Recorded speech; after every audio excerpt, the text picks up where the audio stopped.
I love working with the group because they're very supported. I love the duets. I like my solo piece. I enjoyed that and I got ready to show it to everyone in the audience. My solo dance was a bit like, it's like an open space. It's like giving my heart soul to people to look and brush it away and put it to a heart, do a nice hug.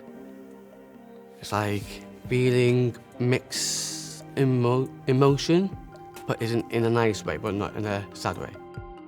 When we've met in the first time, it's a little bit overwhelming sometimes.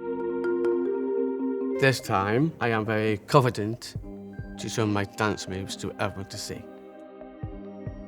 I can't wait to show this on tour and show what we can bring.